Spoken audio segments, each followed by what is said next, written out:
एक समय की बात है, एक गांव में दो भाई मोहन और सोहन रहते थे। उनके दादाजी ने अपने जीवन काल में बहुत सारा धन कमाया था और ये अफवाह थी कि इस धन को उन्होंने किन्हीं गुप्त स्थान में छिपा कर रखा है।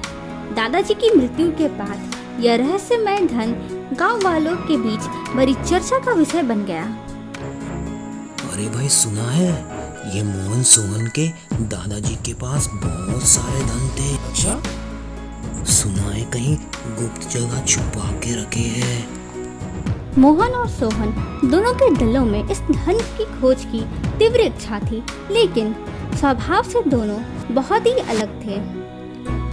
मोहन मेहनती और धैर्यवान था, जबकि सोहन को सब कुछ आसानी से और जल्दी में चाहिए होता था। पता नहीं दादाजी ये धन कहाँ रखे होंगे। अगर मिल जाता तो मेरा और सोहन दोनों का भला हो जाता। अरे यार, ये दादाजी पता नहीं इतना सारा धन कहाँ छुपा के रखे होंगे। कहीं किसी और को मिल गया तो। एक दिन सोहन ने मोहन से कहा, भाई, हमें दादाजी के छुपाए धन को ढूंढना चाहिए। अरे वो हमारे जीवन को सरल और कितना आरामदायक बना सकता है।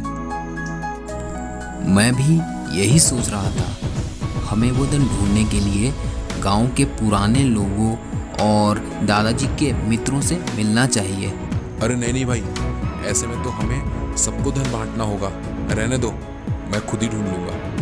दोनों भाइयों ने अपनी अपनी खोज शुरू की, क्योंकि सोहन को वह धन जल्दी चाहिए था।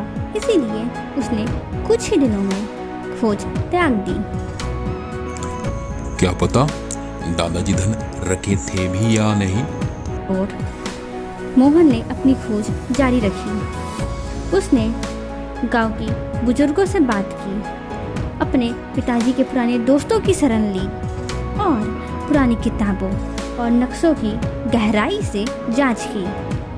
अंत में उसने एक सुराग खोज ही निकाला।